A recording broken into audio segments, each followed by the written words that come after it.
Good afternoon and welcome to the judges, teachers, guests, and participants of Frsis 2025.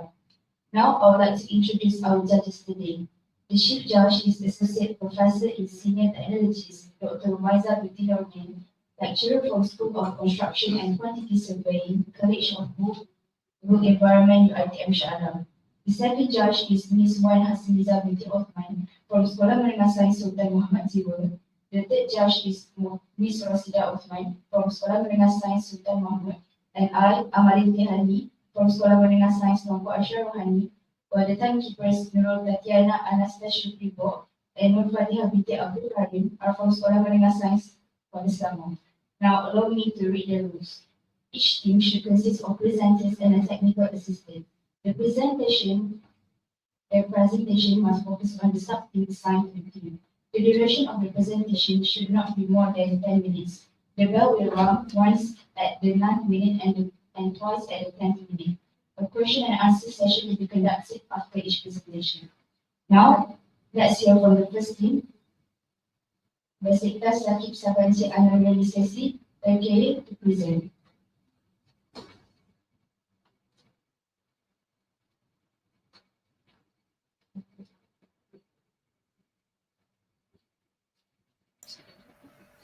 Hello.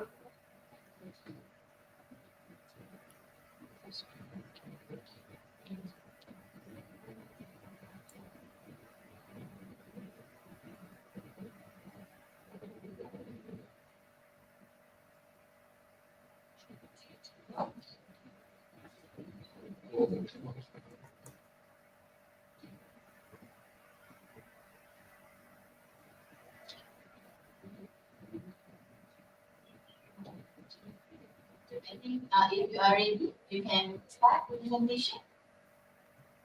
Okay, we are ready, so we can start.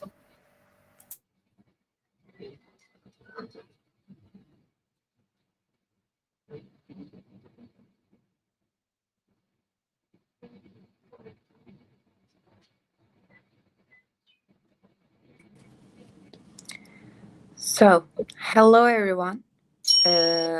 We are Feyza, Merve, Nilda, Göksu, and our dear teachers Ayşe and Zeynep. Today we will be presenting our project on environmental sustainability and ecotourism. Our goal is to explore how tourism can grow without harming the environment by using sustainable innovation. During this presentation, we will cover our objective, the challenges in the tourism sector, the benefits of ecotourism, real-life examples from different countries, and finally, our conclusions and suggestions. What is our goal? Our goal is to promote sustainable innovation in the tourism sector. As technology continues to evolve, we believe tourism can also improve while respecting and protecting nature.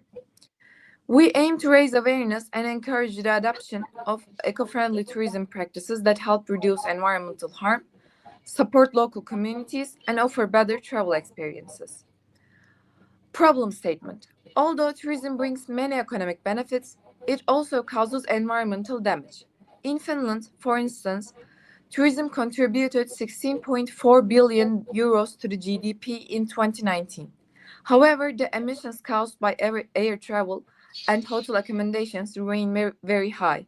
Tourists also consume about 300 liters of water per day, putting pressure on natural resources and local infrastructure. Research objective. To address these problems, we decided to study ecotourism, which is a more environmentally conscious way of traveling. We selected Finland as a model country because it is known for successfully combining eco-innovation with tourism.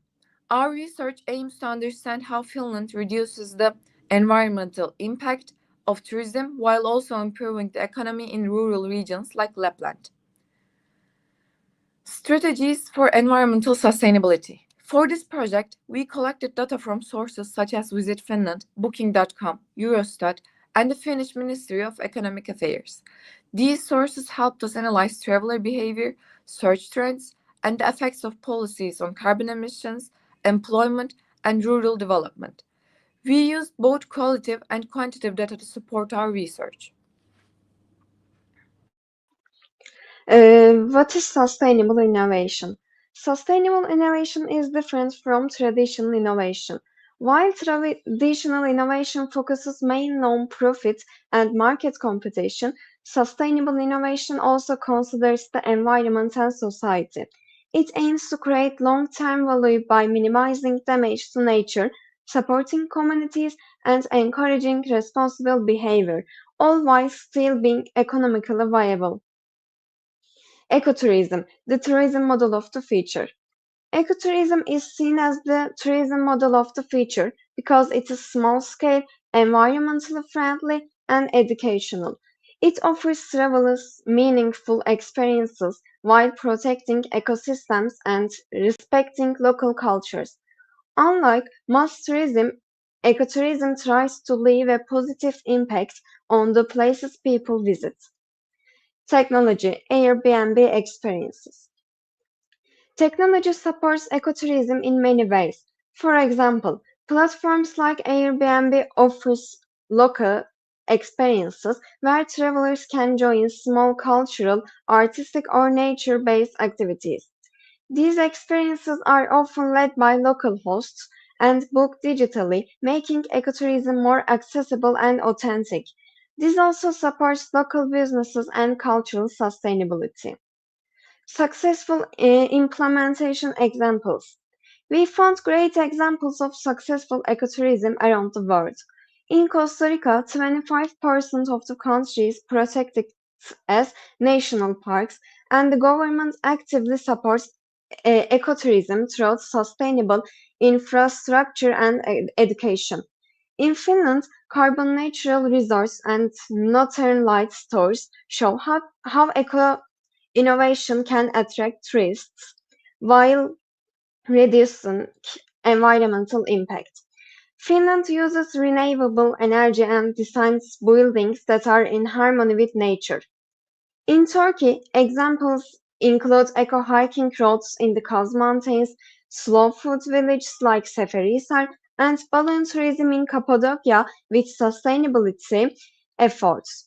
These projects all involve active participation from locals and support for traditional practices, making them ideal ecotourism models. Challenges and opportunities. Of course, there are several challenges to developing sustainable tourism. These include high cost, lack of proper infrastructure, legal restrictions, and limited awareness and training. For example, using green technologies often increases business costs by 20-30%, which can be difficult for small companies. Additionally, only 48% of foreign tourists are aware of Finland's eco-labels. However, we also identified important opportunities. There is increasing interest in nature-based tourism, especially after the pandemic. Europe has provided funding for green tourism, and new business persons are entering the market with innovative solutions. Virtual experiences like VR Northern Lights tours are also becoming popular, with a global market potential of 1.1 billion euro. Strategic opportunities. There are many strategies that can support ecotourism development. For example, investing in niche storytelling about eco-luxury and wellness can increase foreign tourist interest by 30%. Promoting energy-efficient lodges can reduce carbon dioxide emissions by 40-50%. Training local guides in sustainability can improve tourist satisfaction, and improving transportation and digital access can double niche tourism bookings in certain regions. These strategies show that ecotourism can grow with the right combination of innovation and support. Future perspective. Looking toward the future, we expect to see a rise in carbon neutral travel. Virtual reality tours are road planning supported by artificial intelligence. These technologies will make sustainable travel more convenient and engaging. Young business persons will play a key role by launching eco startups, promoting green values, and introducing sustainable travel options to new generation. Government policies will also continue to be important, especially through financial incentives and infrastructure investments that support low-impact tourism. Conclusion and recommendation.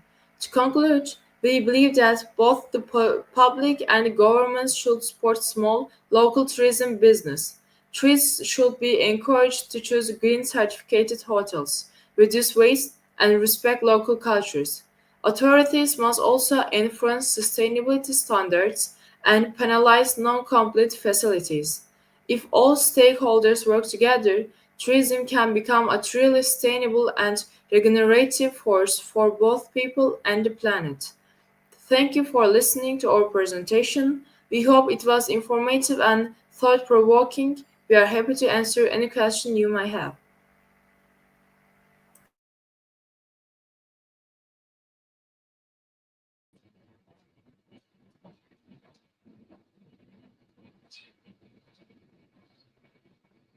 I would like to invite participants to ask questions.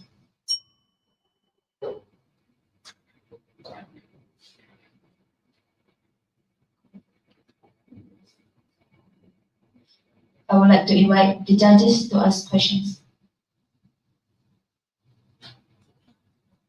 Okay, thank you, Ms. Moderator. Thank you to the presenter as well from Turkey, right?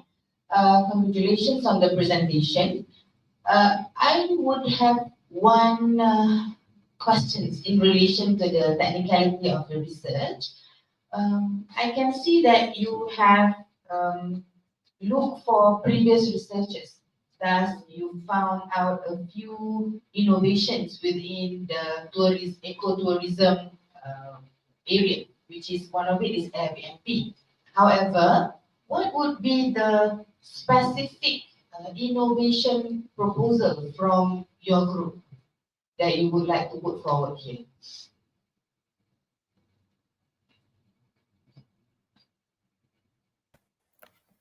I'm sorry, could you repeat the question? Okay. You have reviewed previous researches. So one of the innovation is Airbnb, right? But what would be your own innovation that you would like to propose for this research, actually?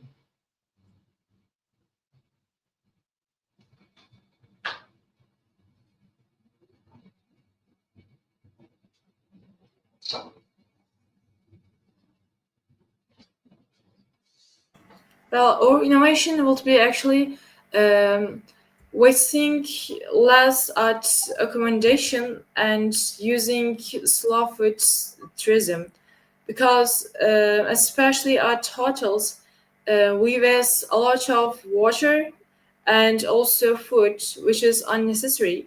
But in the slow food tourism, we only use as much as we need, not more, and we would actually we would try to convince people to go to use slow food tourism by making, for example, sales at the prices.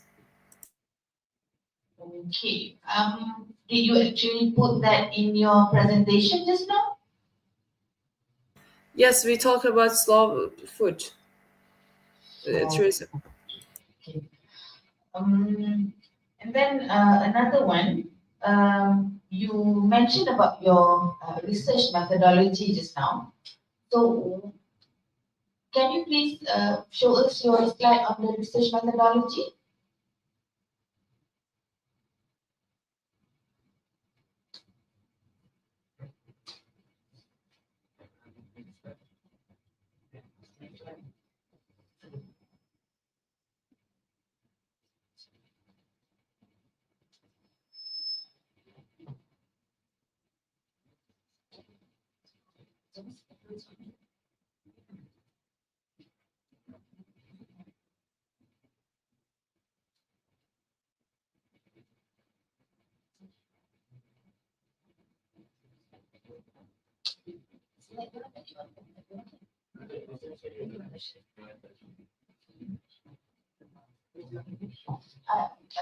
Could I request if you can show us your research methodology slide just now?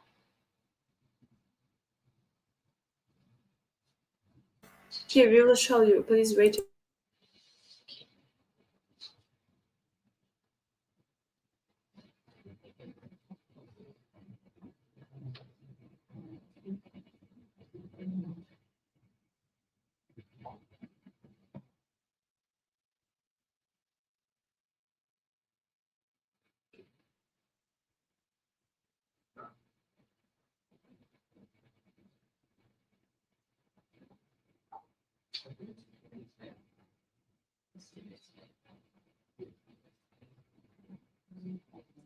Well, we present this slide right now, but I guess it's you can see it now. I don't know why. Okay. Okay. All right. So what actually research methodology that you used?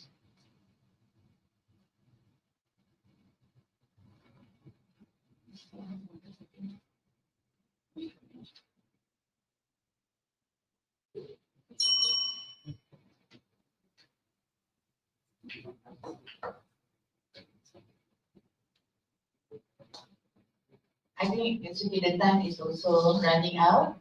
All right. I think that's all from us. Yeah. Thank you. Thank you, Beşiktaş, Sakıp, Sabancı, Anadolu, Lisesi, TURKIYE for the interesting presentation. Now, let's hear from the second team, Sekolah Menengah Sains Hulu Terengganu.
Now, let's hear from the second team, Sekolah Menengah Sains Hulu Terengganu to present.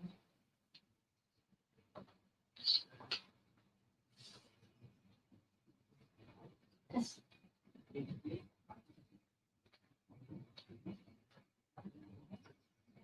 Safety doesn't happen because of accidents. They happen because of accidents. Assalamualaikum warahmatullahi wabarakatuh. My name is Sasha Nashwa and my name is Darisha, and today we are going to present Eco to the Rescue, Engineering a Safer Tomorrow. We are the team from Sekolah Menengah Sains Hulu Terengganu under the sub-team 5, which is Sustainable Innovation, Shaping the Future of Eco-Friendly Tourism. Ladies and gentlemen, let us move on to our research background first. So what is SDG 9? SDG 9 is Sustainable Development Goal number 9, one of the 17 goals established by the United Nations as part of the 2030 Agenda for Sustainable Development.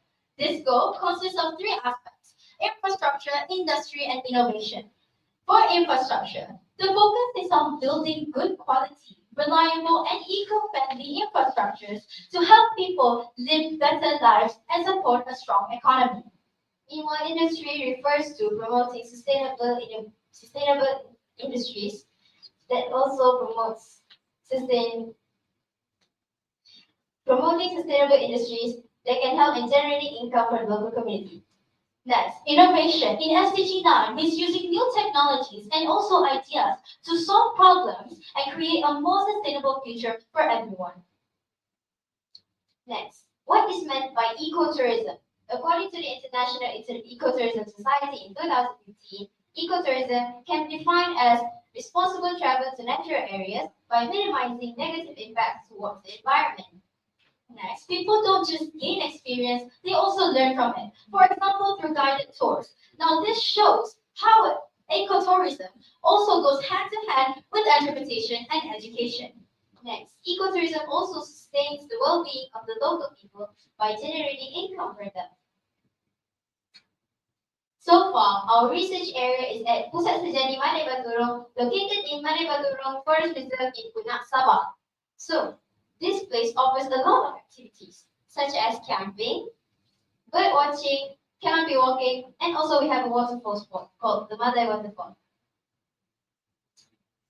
Now, we have a lot of problem statements in general. Let's move on. Here are all the incidents regarding ecotourism with flash flood in Sabah alone. So this is where the flash flood becomes our first problem statement.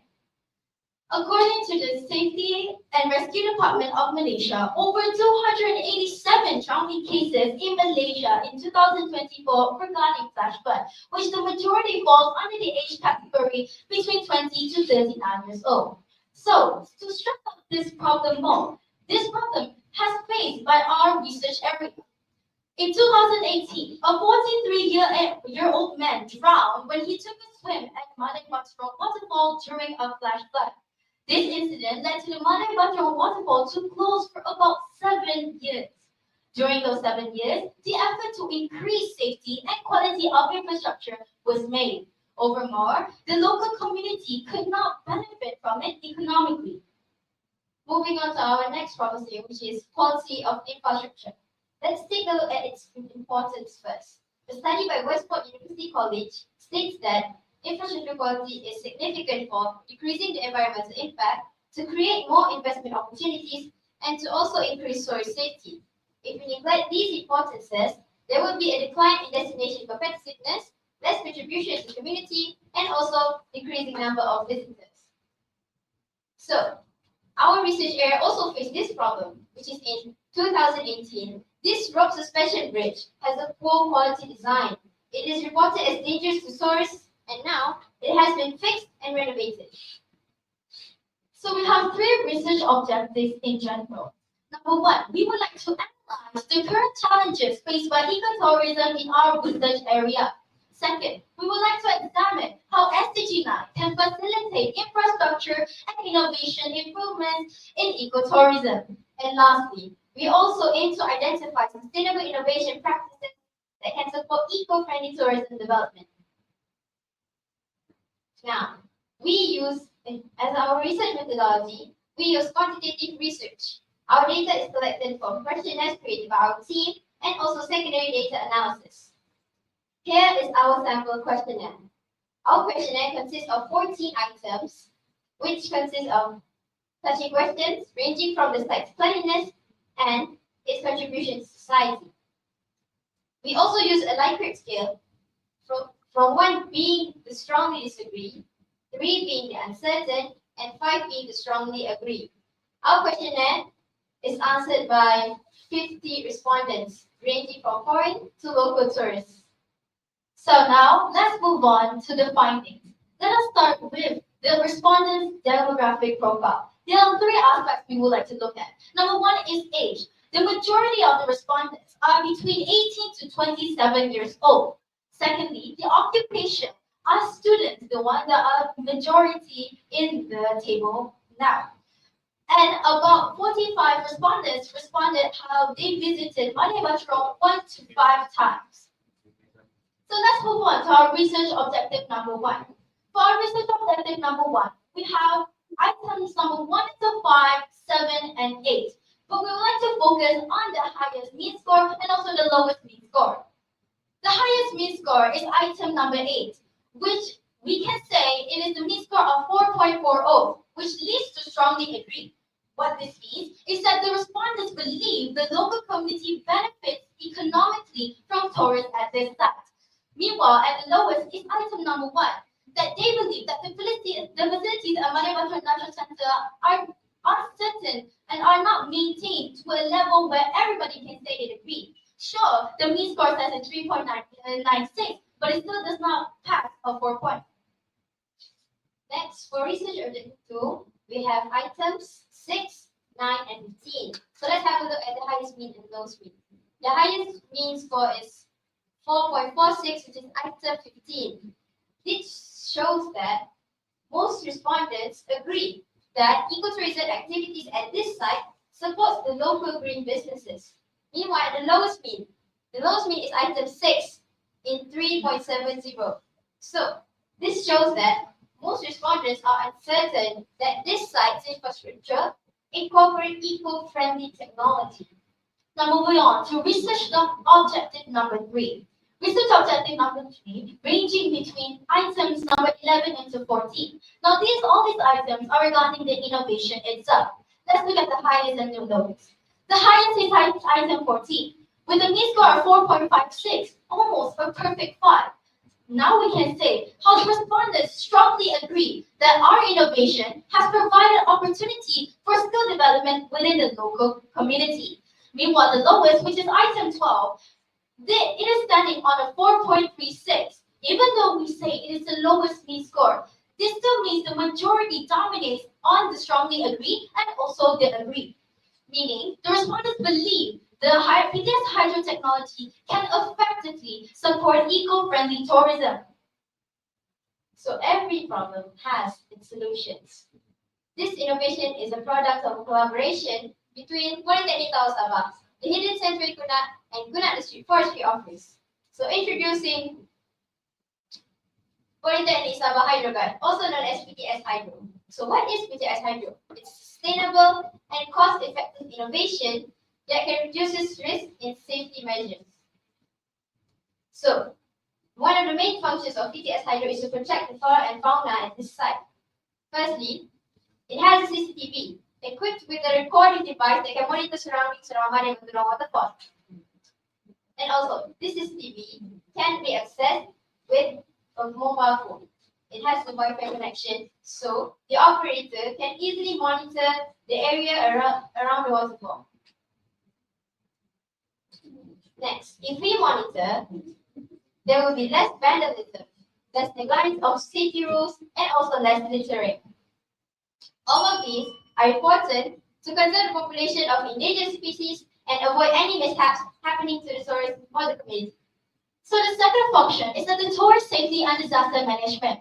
The PTS Hydro provides an early warning to tourists through a siren system in case of dangerous water levels caused by incoming flash floods. So this is what we call a flow switch. It is to identify and also to measure the water level. Whenever the water hits the flow switch, this means that the alarm system will automatically turn on. When it turns on, it has a color code sensor that detects water levels. Green being normal, yellow being alert, that means people need to monitor, orange being dangerous, meaning people must avoid the waterfall, and also evacuation, meaning the flash flood is expected to come in a span of 10 minutes according to the water column occurrence. So it shows how it decreases the impact of flash floods on the ecosystem. To sum up our research, by implementing sustainable innovation, we can protect the flora and fauna, generate income, and help in managing disasters. So flash floods is not a national problem. It's a globally occurring disaster. So what we're saying is PTS Hydro is a definition of local response to global problems. And with that, thank you for listening.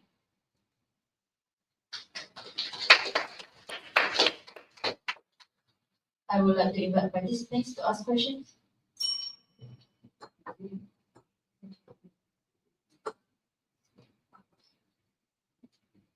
I would like to invite the judges to ask questions. Okay, hi. Thanks for congratulations your presentation. Now I'd like to ask, the first question for me is that, okay, did you actually go to Sabah to carry out this research? Okay, thank you for the question.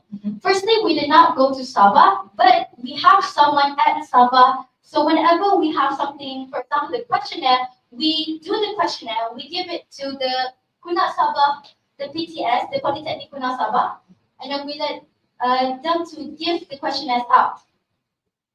So may I know who developed the questionnaire? We are the ones who developed the questionnaire.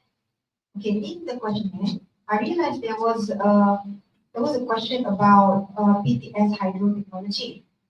Somehow, I think in the end, you suggested PTS hydro technology as solution. But how come the questionnaire already had something about PTS hydro? Okay, so the PTS Hydro is actually a collaboration. We did a collaboration with the Polytechnic, our supervisor. So the solution So for that, it means this innovation is actually has already been implemented in the industry.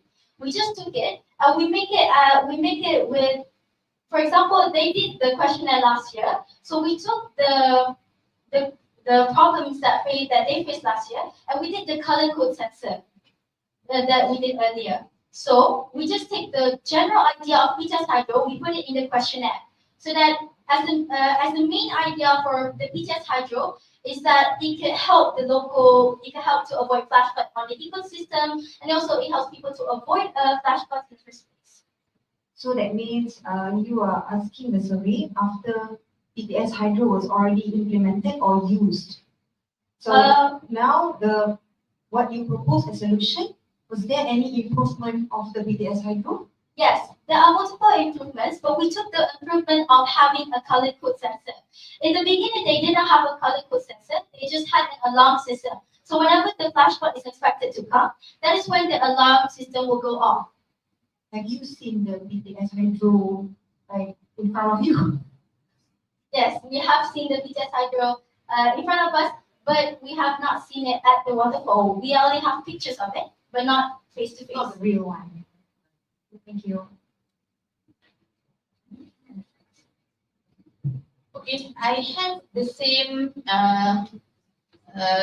queries actually, because it seems like PTS hydro is already there, and then your objective would actually looking at how to facilitate infrastructure innovation and also the innovation initiatives. So it looks like contradicting now because the item is already there. And my question would be also 50 respondents, tourists. So why did you choose the 50 respondents of tourists to answer your question?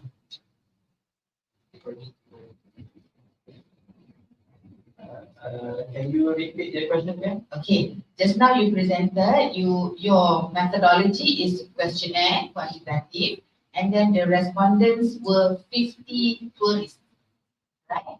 Why the tourists? Does the tourists know how the PTS hydro works? Yes, because at the site they are given that there are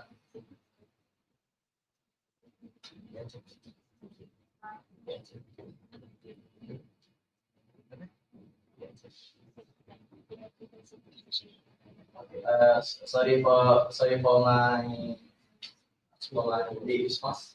Yes, because the tourists that are given safety information about the function of PTS hydro to the tourists so that they can evaluate if there's any alarms for flash flood.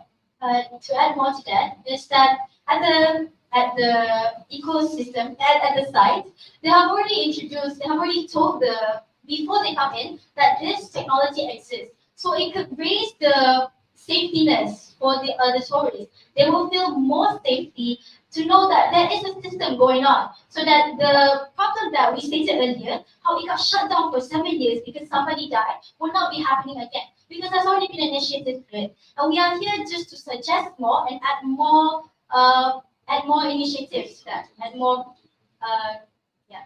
the color code and whatnot. Okay, thank you. Thank you. Thank you, Sekolah Menengah Sains Hulu Terengganu, for the informative presentation.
Assalamualaikum warahmatullahi wabarakatuh, and a good afternoon, and welcome to the judges, teachers, guests, and participants of Frsis 2025.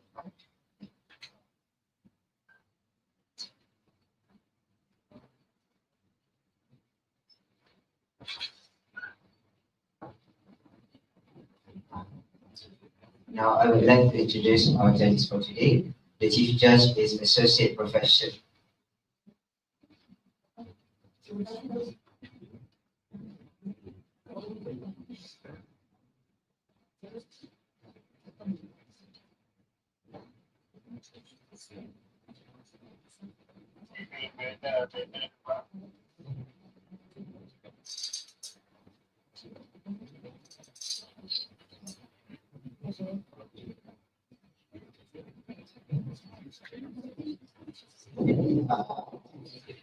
Now we would like to present Sekolah Menengah Sains Setiu to begin their presentation. To imagine a world where tourism leaves no scars, a world where island getaways do not come at the cost of polluted oceans, noisy engines, or dying coral reef, where every boat ride is silent and clean, and every visitor becomes a protector, not a polluter. And that world could begin in Terengganu, where water of Terengganu's beautiful island hold not just beauty, but potential. Potential for a new kind of tourism, one that is smart, sustainable, and forward-thinking. The reality tells a different story. Today, most island transportation still rely on fossil fuel. These boats and vehicles are silently harming the environment tourists come to enjoy. So the question is, what if we could change that? Good evening, everyone. We are delegates from Sekolah Menengah Sains Setiu, and today we bring to you our research titled Eco-Friendly Transportation for Island Tourism in Terengganu towards a low-carbon future. Through the lens of Sustainable Development Goal 9, our mission is to explore how sustainable transport system can revolutionize island tourism and protect our natural heritage for generations to come. Now, before we dive into our topic, let's begin with the voice that truly matters, our community. So we conducted a survey among our school community to better understand public perception of eco-friendly transportation.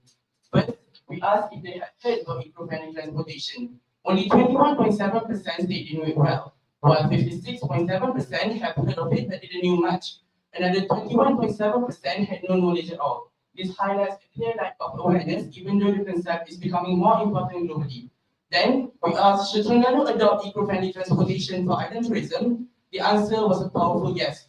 Over 75% of our respondents said definitely yes, showing strong support for change despite limited understanding. Finally, we wanted to know what are the biggest challenges to make this happen. The top concern was the high cost of technology, chosen by 54.2%, 29.2% pointed to a lack of government support, while 16.7% cited tourist preferences for speed and convenience. This survey revealed the gap between action, awareness, and potential. We believe people are ready for change. What we need now is strategies to make it happen. Before I go further, allow me to introduce to my team. I'm Hazin, the presenter. Next, we have Najwa, the second presenter and the moderator. Ainin Swadha, our technical assistant, Frsis, our reporter, and most importantly, our teacher advisor, Ms. Aika Fatini. Now, let's dive into the heart of our research. So in Terengganu, island tourism is one of the state's biggest attractions, from Pulau Redang to Pulau Perhentian. But behind the beauty lies a growing concern. Currently, the transportation method used for island tourism still heavily rely on fossil fuel. This dependency contributes significantly to greenhouse gas emission, accelerating climate change, and threatening the environment that draws tourists in the first place. Worse still, this fuel-based method also leads to marine pollution, and if no change is made, this environmental degradation could discourage eco-conscious tourists and jeopardize the long-term sustainability of Terengganu's tourism industry. Moving on to our research methods, First, we conducted qualitative research methods through group discussions within our team. These allowed us to exchange ideas, analyze real-world challenges, and brainstorm on feasible solutions from different perspectives. Other than that, we also did site observation to take a closer look at the transportation infrastructure for island tourism in Terengganu, especially the types of boats and facilities provided. This allowed us to see the site situation with our own eyes without relying on any secondary data. To support this, we also collected quantitative data through Google Farm survey among our school communities. The goal was to assess public awareness and attitudes towards eco-friendly transportation. By combining both quantitative and qualitative research methods, we are able to obtain a balanced view, real voices, real numbers, and real insights. So how does this problem affect us? First, the over-reliance on fossil fuel-based transportation contributes significantly to Malaysia's carbon dioxide emissions. In fact, the transport sector is the second largest emitter, accounting to 28% of total emissions, according to Worldometer. Second, it threatens our marine ecosystems. The use of diesel boats causes water pollution and an increased carbon footprint, harming coral reefs, marine biodiversity, and the delicate balance of ocean life, according to Wikipedia's environmental impact studies.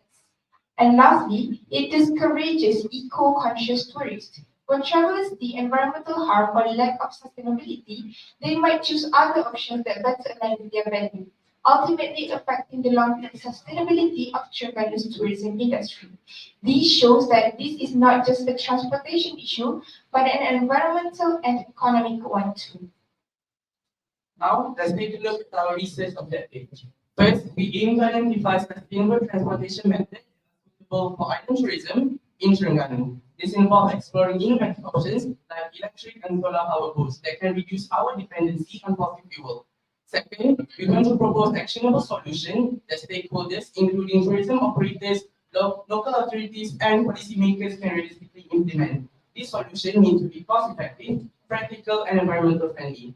Lastly, we will analyze the feasibility and potential impact of these strategies on the environment, because we believe it's not just about having ideas, it's about making sure they can truly work and bring long-term benefits to the environment.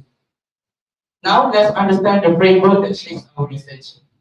At the core of our study is the independent variable, the current reliance on fossil fuel-based transportation in island tourism. So this is the root issue we are addressing. Now, this issue affects our dependent variable, which are the key stakeholders, including local communities, tourism operators, and government agencies. These are the groups that experience the consequences of unsustainable practices and who also play a role in driving change. But the relationship between these two isn't that simple. First, the moderating variable that influence how strong or weak the impact is.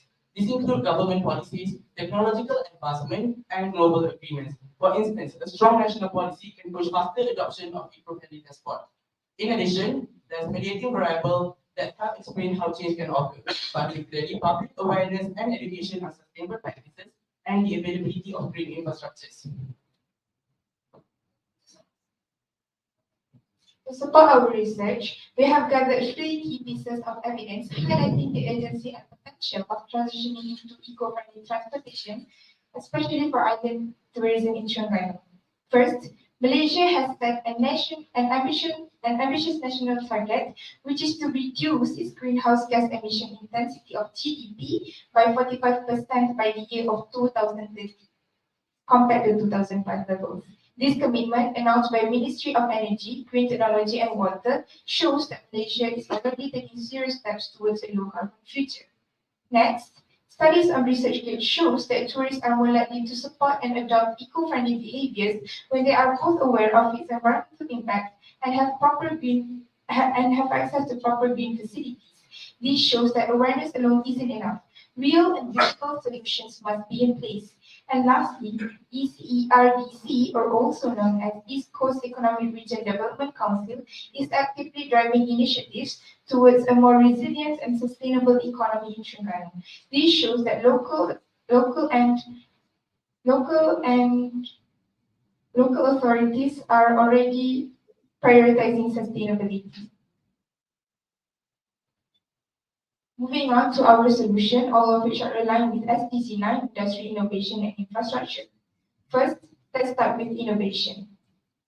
We propose island tourism operators to switch from diesel powered boats to electric or solar powered boats to reduce harmful gas emissions while also protecting the marine environment from pollution. Next, infrastructure. For sustainable transport to work, we need the right support systems in place.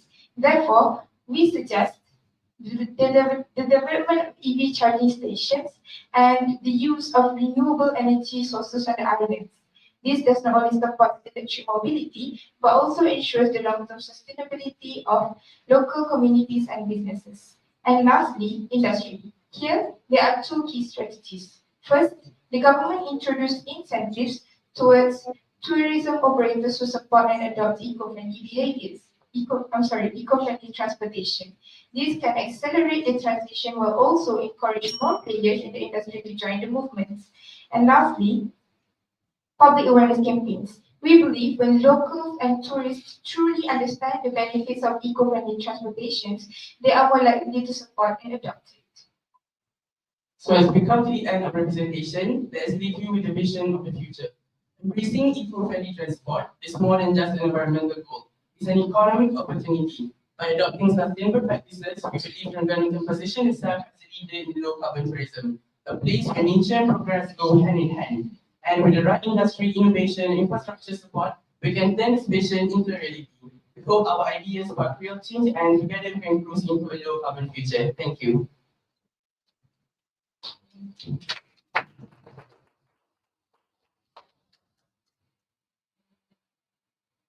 Would the participants want to ask any questions?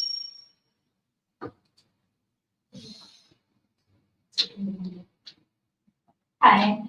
So I would like to ask, in your solutions, there are about EV and solar panel and whatnot, right? I would like to ask, what happens, how do you face insufficient funds? How would you face the problem of having insufficient funds? Because you need EV, solar panel, and also like for infrastructures and whatnot. Thank you for the question. So that's why, under our proposal, government introduced incentives such as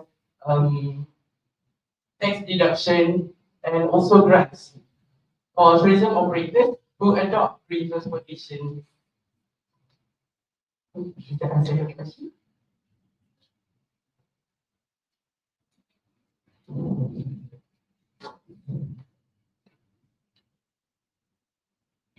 Do the judges have any questions? Yeah, okay, thank you. Congratulations for your presentation. Alright, I only have one question. Okay, you mentioned about the innovation of using electric and solar powered boats.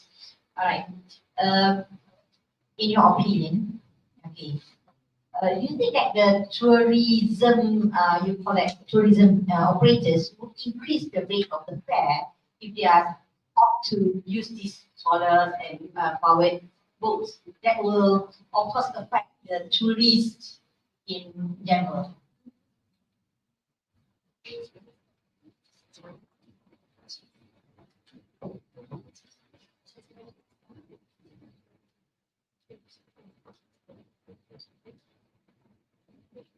Sorry, can you repeat the question? Okay. You mentioned about the innovation. Okay, your suggestions is to use electric and solar powered boats, right? Of course, this is going to be very costly. So, do you think that the tourism operators that you mentioned using the boats, perhaps, right, would increase the rate of the fare to the tourists?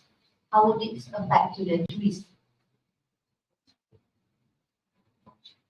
Boat fare. Boat fare. The boat fare. The boat fare. The ticket price of the boat. So yes, of course, they will increase for the maintenance of their electric boats. But I believe there are tourists who choose or prefer green style of tourism.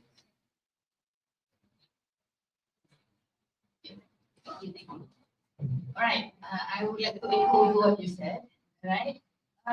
Because I wrote it here. Do you actually have the statistics on when we are not using ecotourism kind of transportation, it actually discourage the tourists. Do you have the statistics? Yes, here according to the World Metrics, around 87% of travelers say they want to travel sustainably. But I believe that when it comes to planning, green type of or sustainable method wouldn't be their first priority.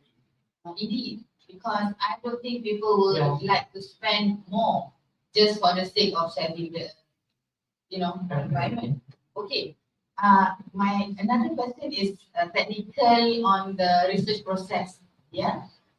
You mentioned that you conducted quantitative survey, right? So the questionnaire were answered by students and teachers. And you mentioned also real voices.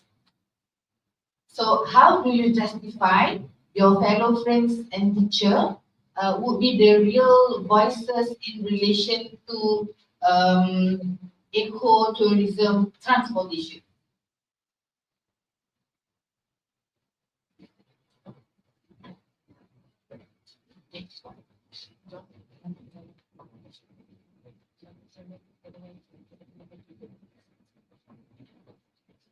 Okay, so in our survey, the result that we obtained is from the main question: have you ever been to any islands in Terengganu? So yeah, so they all have been to these islands. So if I have been to Pulau Redang, then what makes me? I am an expert to ecotourism transportation. Okay. That is the situation because in real life research that will create doubt on your findings. Yeah. Okay. Thank you. Thank you.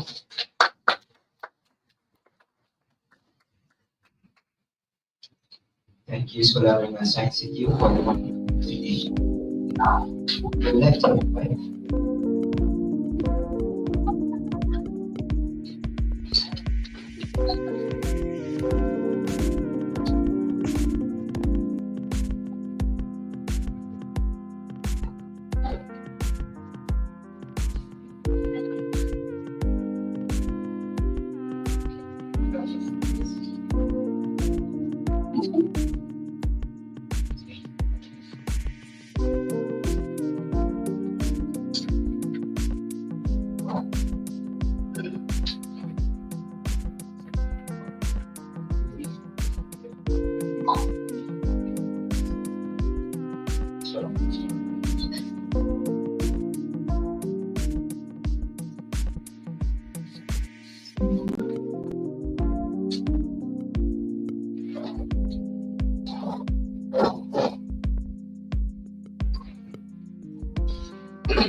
we would like to invite Sekolah Berasrama Penuh Integrasi Gombak to begin their presentation. Dear audience, we all grow up admiring to superheroes like Thor, Iron Man, and more. But not all heroes wear capes. Some also wear Tenga, like our amazing guardians of the show here. So today, we will share with you how the Mah Meri people practice community-based ecotourism at their treasured Pantai Penuh. Assalamualaikum warahmatullahi wabarakatuh. And a very good afternoon to the honorable judges and fellow audiences. Ladies and gentlemen, I am Delaney and this is my co-presenter Hedrick, and we will present to you on behalf of our other team members, Sophie and Irfan. To begin, we will present to you 5 key elements, which we will first introduce you to ecotourism, the reasons why we chose Pantai Penuh and the Mah Meri people. Next will be our research objectives, followed by our methodology. Going on to the core of our research, which is our research findings, where we will present to you the challenges faced by the Mah Meri people, the initiatives taken, and the lessons learned before we conclude our presentation for today. Ladies and gentlemen, Malaysia is a known hub for ecotourism due to its rich biodiversity. And with the coming Visit Malaysia 2026, we are expecting more ecotourists to come here to explore. Other than potential I mentioned earlier, famous ecotourism sites across Malaysia that we can visit include Royal Blue State Park in Perak and Kampung Kuantan Fire Park, which is located very near from here. But why did we choose Pantai Chuna? First and foremost, the tempat Kuala Selangor, with the Pekatan Jogsabat being the nearest town to the beach. There are several reasons why we choose Pantai Chuna. First, it exemplifies the clear concept of community-based ecotourism, and it is empowered by the Mah Meri community. Next, the state of Selangor has recognized them as Chuna Eco Beach, as they have won numerous awards. Last but not least, they showcase strong presence of SDG 9, which are industry, innovation, and infrastructure. To illustrate, here are some awards that Pantai Chuna has won over the past 10 years. It all started back in 2015, where they first won Best Managed and Cleanest Beach, which paved the way for more awards up until today. And here are the various snippets of newspaper articles showing the remarkable awards won by them. Now, for those who are present in this room, you might be wondering, who are these Mah Meri people? For your information, in Peninsular Malaysia, there are three main indigenous groups, the Negrito, the Puerto Malay, and the Senoi. But in general, the Mah Meri belong to the Senoi group, along with other tribes like the Temia in Perak and the Jahu in Pahang, also in Selangor. Now, we get to know about the Mah Meri, who we have the privilege of meeting them ourselves at Pantai Chuna. We learned that majority of them reside in the coastal area of Selangor, particularly at Tanjung Sepat and Pulau Keri. Generally, they speak the Mah Meri language, but today, many of them can comfortably speak Bahasa Melayu. And they are also known for their great craftsmanship and traditional dances like Tari Nakon, which can only be found in Selangor. To guide our study, we have developed two main research objectives. Firstly is to examine the main challenges faced by the Mah Meri community and other stakeholders. Second is to identify the initiatives taken by them to address those challenges through the lens of SDG 9, industry, innovation, and infrastructure. Our research has adopted a mixed method where we have combined qualitative and quantitative methods. Firstly, we conducted an interview with the head of Pantai Chuna community, Cikgu Salimah Jamil in Kampung Orang Asli Tanjung Sepat. Next, we also performed an on-site observation to see the actual area. Followed by the quantitative method, we conducted an online survey to gain responses about Pantai Chuna. Based on our survey, we learned that majority or 90% of the respondents admit to have never visited or even have a knowledge of Pantai Chuna. Now, these are our responses coming from our survey. Some describe Pantai Chuna as a hidden gem but lacking popularity among tourists. However, some praise the locals for their creativity in turning the goods into art. Similarly, some claim that despite the unfounded, unlike Pantai Chuna nearby, unlike Pantai Meri nearby, Pantai Chuna is not widely promoted. Therefore, they suggest an influencers to do so through social media. Next, we have identified three main challenges. First, lack of financial autonomy. From the interview, we learned that the Mah Meri efforts are often hindered by limited fundings. Even when the agencies approve, it will be time-consuming. Second, coastal erosion. The increase in tidal reach has pushed more water inland, and this causes a weak shoreline. With that, hundreds of roads have collapsed. And third is a recurring problem where the trash brought by the constant tide requires a regular cleanup. So how do they overcome these challenges? To do so, the Mah Meri community has come up with several initiatives that are related to SDG 9, which we have divided into three components. Firstly is building resilient infrastructure, promoting inclusive and sustainable industrialization, and lastly, they foster innovations. The first point is the physical infrastructure developed at Pantai Chuna. These include clean toilets and shower areas with clean water source to maintain hygiene for a sustainable ecotourism. Next is camping site facilities like fire pits. These suggest low impact strategy to promote nature-based activities but without building any permanent structures that can alternate the natural landscape. Lastly, is rest areas which depend 100% on the wind for natural ventilation. They are built using locally used materials such as mangrove wood and ipalis, as you can see here. Now moving on, the Mah Meri collaborated with Majlis Pembangunan Perdagangan or MPKL to develop digital infrastructure where website and social media are easily accessible to everyone.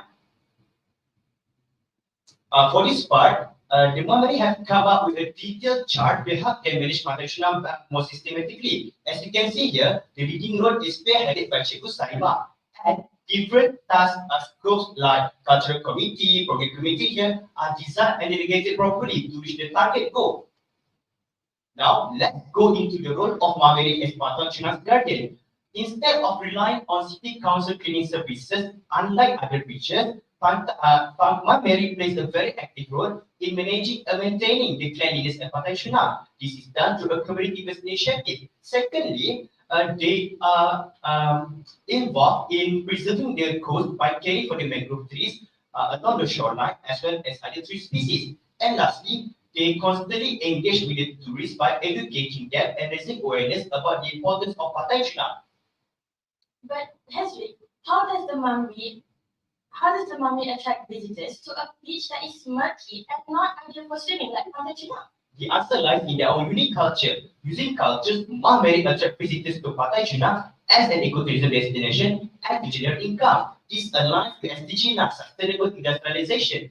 By paying some fees, the tourists will be served with a traditional cuisine like nasi landau and gula lempah here. Second, they also get to learn on how to with traditional karaoke. And lastly, the visitors will see how the Mah Meri people turn the beach into a living stage where they will perform their traditional dance, which is tari langkoi. We have also identified 3 main government agencies, which are JAKOA, MPKL, and TKKK, who are actively working together side by side with the Mah Meri community in maintaining Pantai.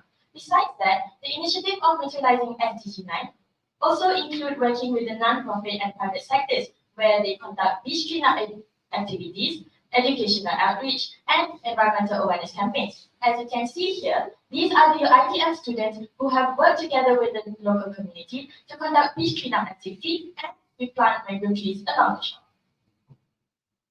Other than that, under SDG 9 fostering innovations, they have implemented the 3 R's, which are reduce, reuse, and recycle.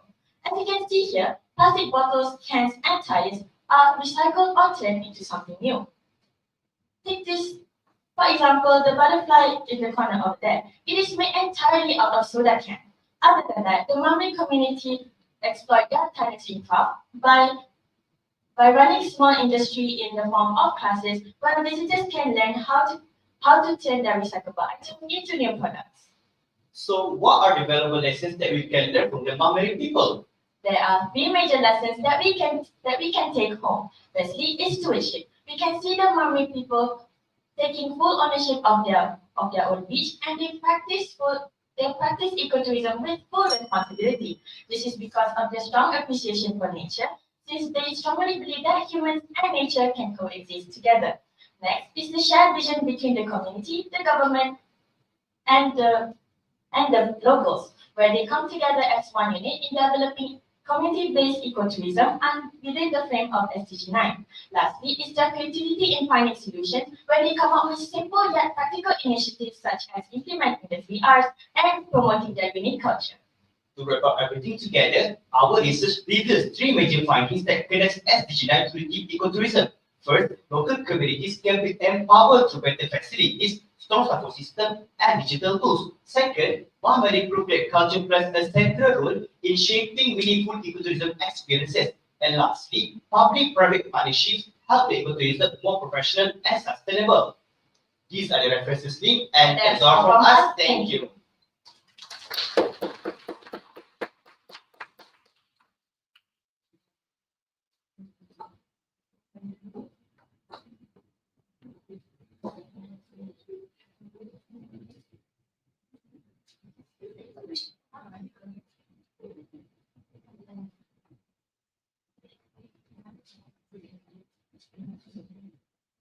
Do the participants have any questions?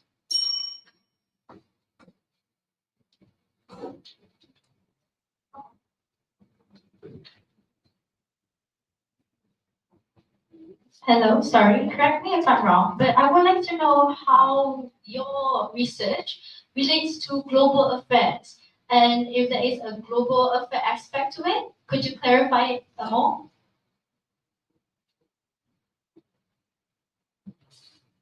Thank you for that wonderful question.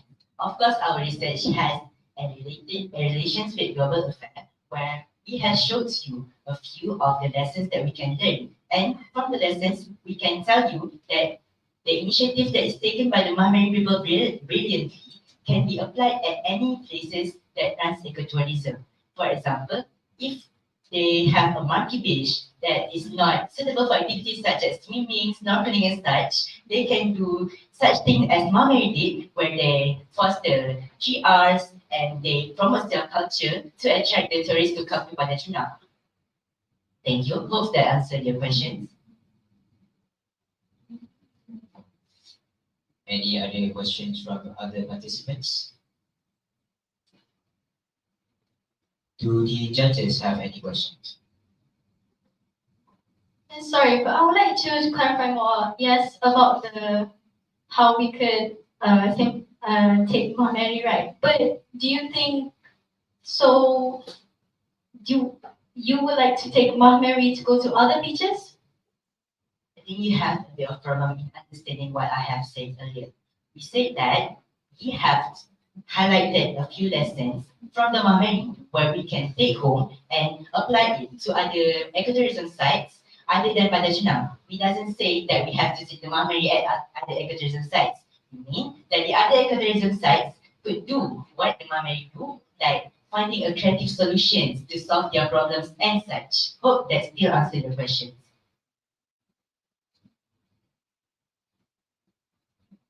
Do the judges have any questions?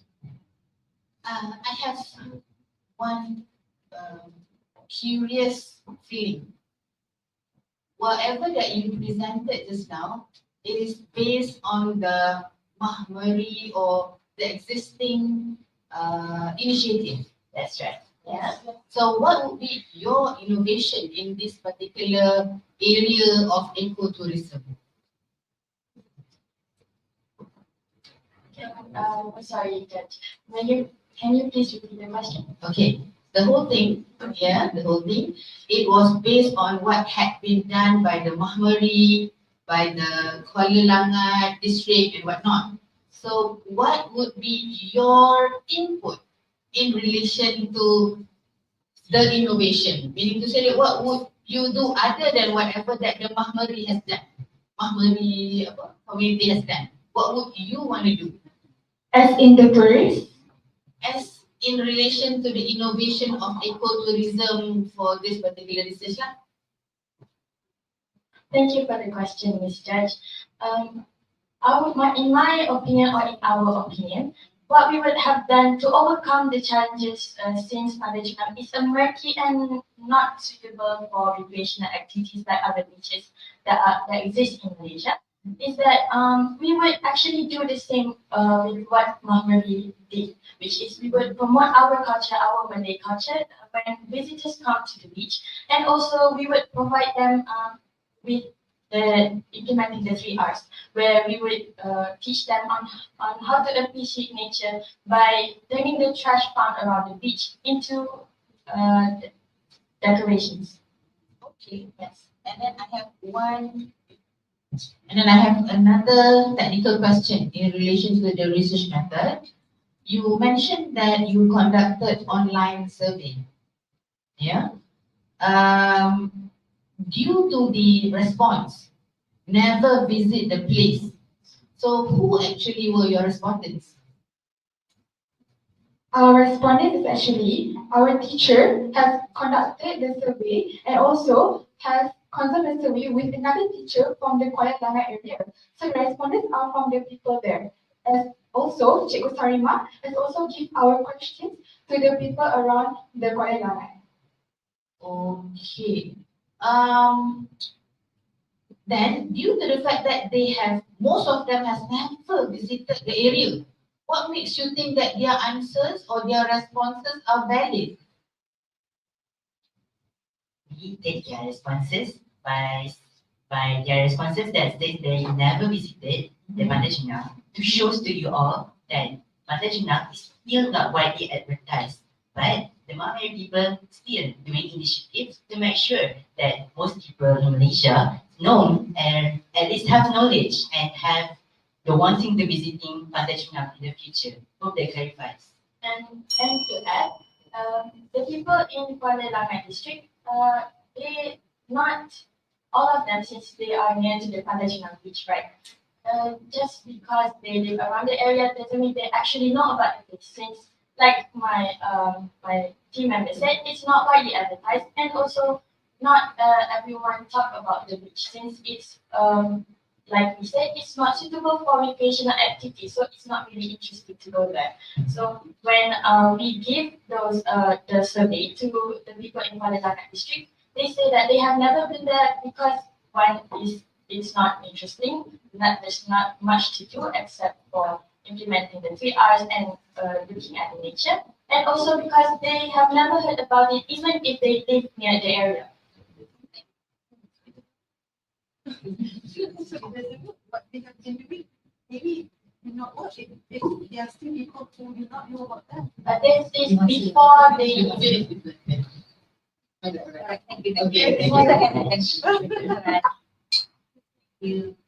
Thank you.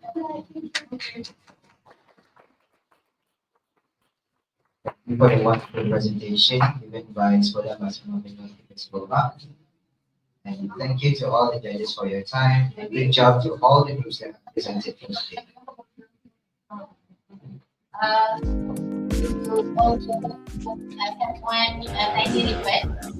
Can we have one? Okay.